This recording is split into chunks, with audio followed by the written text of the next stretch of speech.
Was Muhammad's name mentioned in the gospel, and do Christians have to follow his teachings?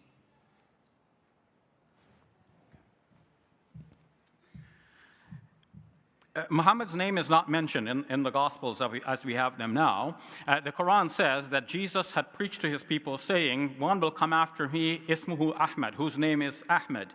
And Ahmed in Arabic comes from the same root as the word Muhammad, meaning somebody who is praised. And Muslims think that this is an equivalence, that when Jesus spoke of Ahmed, he was speaking about our Prophet Muhammad, on whom be peace, as depicted in the Quran. Now, in the Gospels, obviously Jesus has been taken as the be-all and end-all. Everything from the Old Testament was interpreted to make Jesus the be-all and end-all. So for the writers of the New Testament, there is no prophet to come after Jesus. But that doesn't mean that that was the fact, and that doesn't mean that that's what Jesus himself preached.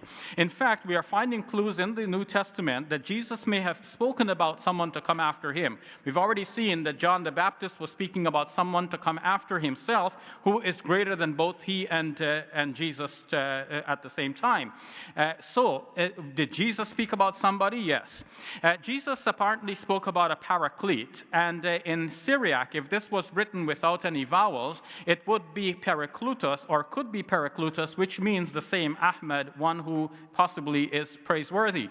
But even if we take the Greek word paraclete and we analyze the statements carefully in John chapter 14, 15, and 16, it looks like this is pointing to another human being. John chapter 14, verse 26 specifically says the Holy Spirit, but that is thought by some to be a later corruption.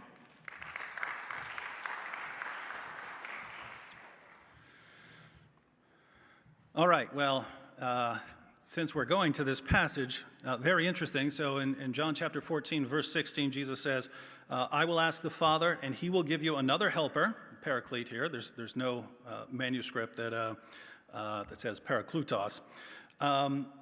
That he may be with you forever. That is the Spirit of truth. So Jesus immediately clarifies who he's talking about. He's talking about the Spirit of truth.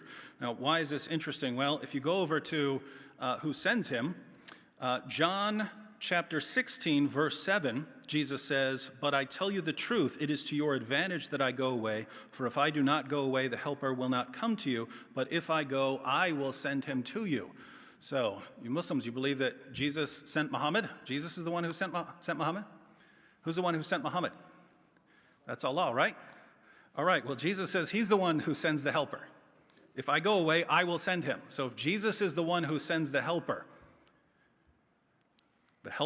sent by Jesus, according to this passage, if you say the helper is Muhammad, and Muhammad is sent by Allah, well, guess what? If the helper is sent by Jesus, and Muhammad is sent by Allah, and the helper is Muhammad, who would that make Jesus?